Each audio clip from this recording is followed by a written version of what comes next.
Once in a while, I'm surprised by a piece of hi-fi gear that I buy or get in for review. The Magnepan speakers I purchased in 2021 surprised me a lot. Now, I did expect them to sound good, but I was surprised by how enamored I've become with them. And I can certainly imagine always owning a set of Maggies in the future. The Rogers Studio Ones have surprised me as well. They are so nice to listen to. They're not particularly revealing or have pinpoint imaging. They just make the music sound amazing in the room. I can just sit back and enjoy my records. My pair of tube amplifiers are sonic revelations, and I was surprised that tube amps can actually live up to all the hype that enthusiasts give them. My Blue Sound Node surprised me with how much better streaming sounds through it rather than streaming through my Mac. Are there some more surprises in store for me to tell you about? We'll see.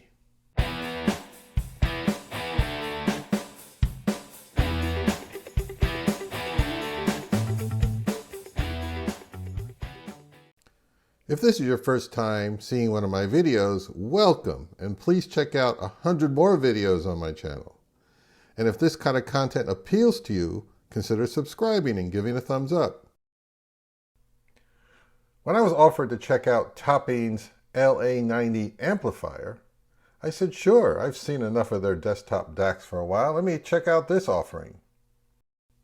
Now, I've had it in for review for quite a while now, and I've actually become quite attached to it. And I'll start off right here by stating I would actually purchase this amplifier if I was currently in need of one. However, I do actually own more amplifiers than I could possibly use at this time. In my primary listening room, I have a set of Magneplanar 1.6 QRs. Now, they're known to perform at their best with high current, beefy amps, and the Bryson amp I've been using with them is more than adequate for the task. Bryson has a well-known, well-earned reputation for making high-quality, great-sounding gear for decades. Maggies are very unique and special speakers that have a reputation for besting conventional box speakers costing several times the price. And they are also known for being power hungry and need lots of current from an amp to perform at their best. However, when I connected the LA90 to the Maggies, I was stunned by the clarity and neutrality I was hearing with the music. I called my neighbor Ross to come over and listen, and after a few tracks, he said that the LA90 just seemed to get out of the way of the music, that it imposed no sonic fingerprint on the music. And you know, I had to agree with him. So let's take a look at this unique little amplifier by Topping. As you can see, it's pretty compact. You would not be crazy to assume it's a Class D design with hundreds of watts of power, but it's not. Topping says it's Class AB and rated at only 50 watts per channel into 8 ohms and 90 watts into 4 ohms. And they also state crazy low distortion numbers as well. And you can get a second LA90 and run them as monoblock amps, which essentially doubles their power. One reason why the LA90 is so small is that the power supply is external and it's pretty big. It also has kind of a unique connector to the amp, not IEC. At first inspection, I'm wondering, what is it? Is it a power amp or an integrated? Now, power amps do not usually have a large volume knob smack dab in the middle of the faceplate. So after some further exploration of the device, I can see that the LA90 can be both. There's a switch on the back that allows you to either use it as a basic integrated amp with the volume knob engaged or bypassed with fixed volume to employ it as a power amp. The other two switches give you the option to use it as in stereo mode or as a monoblock amp, as I mentioned earlier. Additionally, you can increase and lower the gain of the line level outputs. Around the front, the power switch on the left doubles as the input selector, and there is no remote. If you want a remote and some more functionality and inputs, you'll need to get the partnering Topping pre-90 preamp. I am surprised that it only has 3 balanced inputs.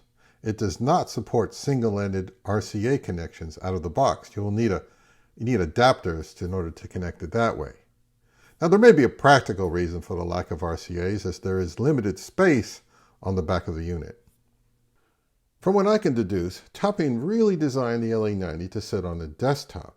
It has a very small footprint and can be partnered and stacked with other Topping products like the pre-90 preamp and the D90 and A90 range of DACs and headphone amps. I don't have any of those units, but I do own a Topping D70S from 2021 that I use with my desktop system. And my usual desktop amplifier is the wonderful Naim 5SI. Now, this British-made amp is sleek, easy to use, well-engineered, runs cool, and sounds fantastic. The ProAct Response 2.5s are not desktop speakers, but rather large, floor-standing, two-way speakers that I have towed in on either side of my desk. Now, you might consider them to be overkill, but I just love them. Now, the digital music source is USB from a 2018 Mac Mini through a Singzer SU6, which takes the digital signal from the Mini and converts it to either Toslink, coaxial, AES, or I2S via HDMI. And I use the I2S connection into the Topping DAC, as to me it sounds best. The D70S DAC has a set of XLR outputs, which enabled it to connect directly to the LA90 without adding a preamp. And I used the remote from the DAC to control the volume. I did try using the LA90 with the volume knob engaged, but I believe I prefer how it performs as a standalone amp. It seemed to lose a little vibrancy when using it as a pseudo-integrated. I would hazard the guess that it doesn't really have a proper preamp stage. Remember, by today's standards, 50 to 90 watts per channel is not that much. We've become accustomed to small Class D amps that have double that amount of power. My listening room is not big, only about around 15 by 12 with 10-foot ceilings. And so the LA90 did not have to work too hard achieving adequate volume levels without running out of gas. Now, I've read some reviews in which the reviewer stated that the LA90 did show signs of strain in larger spaces with louder volumes. How do I describe the sound of the LA90 by Topping? Exquisite detail and clarity, airy, dynamic, neutral, smooth. Now, the front edges of instruments are very audible and defined. Tiny inflections of vocal performances are revealed like I've never heard them before. As stated previously, this is a Class AB amp, which don't generally run as efficiently as Class D. The stylish heat sinks on its side and the top do get a little warm, but not crazy hot. And the external power brick does generate a little bit of heat as well. I didn't mention this before, but the case of the LA90 feels very solid. It's made of solid aluminum that was cut using a computer-controlled router. It's not made of thin sheets of steel that were bent into shape. This type of casework is of much higher quality and costlier to manufacture. How does the LA90 compare to my Nate 5SI? Well, to start, the Nate is double its price, so there's that to consider. The LA90 doesn't have the Nate's powerful drive or rhythmic quality. The Nate is a bit more fun, and it really gets down with the music. Now, it may lack some of the transparency, detail, and neutrality of the Topping, but I do personally find it more engaging. However, if I didn't already own the Nate 5SI, I would certainly strongly consider the LA90 paired with a preamp as the foundation for my desk system. Let me try something I haven't done in a while. You know, it's been a few months since I had my mid-1970s Sansui 881 receiver hooked up. In fact, it's been sitting on a shelf in the garage for quite a while. I suppose I'm kind of spoiled for choice right now in terms of amplifiers. It was partially recapped after I bought it in 2020, and it's a very nice example. And after listening to it for the first time with this setup, The old Sansui did not disappoint. It's got plenty to offer with oodles of oomph and high-quality music reproduction. With the tone control set to neutral and without the loudness button on, the bass is lush and plentiful. But its strengths are really in the mid-range tones, which are lush and velvety. And highs are beautifully balanced, not quite as detailed and airy as the topping amp, but not dull and rolled off as some vintage gear can be. It's not as resolving and punchy as the Naim Nate, but it does hold its own very well. I could happily live with this long term on my desk if I didn't already own the Nate. The only real negatives I can cite is that it's a bit heavy and bulky to use on a desk, and like all receivers from that era, it has spring connectors for speaker terminals. Also, reliability of vintage gear is something to consider. Although this Sansui has been trouble-free since it was serviced a couple of years ago, it's pushing 50 years old, and chances that some of the internal parts might go bad in the future is much higher than a modern unit. Hey, hello there. I decided to make an appearance here near the end to wrap things up. I said at the beginning of the video that there has been a few times that I've been surprised by hi-fi gear. Did the topping LA90 surprise me? Indeed it did.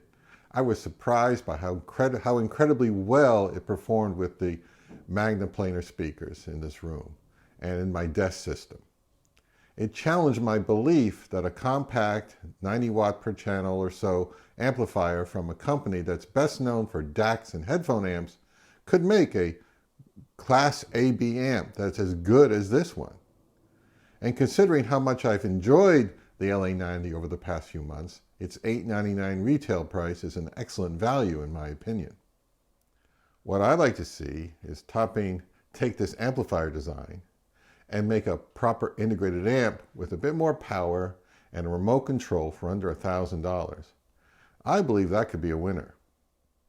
Perhaps they could also make an upgraded model with one of their nice DACs and headphone amps built in for under $1,500. That could be another intriguing product. The interesting thing with these three amplifiers is that, in my opinion, there was no best. All three were different from each other with their own unique and wonderful qualities. In this comparison between the three, the Naim Nate 5 SI was the most dynamic, rhythmic, and fun. I mean, Naim amps have a crowd-pleasing signature sound that may not be 100% neutral, but I'm a huge fan of what they've been doing for decades. Now, the Sansui was rich with a bit of a warmer presentation, and it did not lack dynamics at all, but just not quite as punchy as the Naim. It's a bit more full-featured with tone controls, a radio tuner, and a fantastic headphone amp that I reckon will drive anything out there. And to my eyes, it's hands down the best looking of the trio.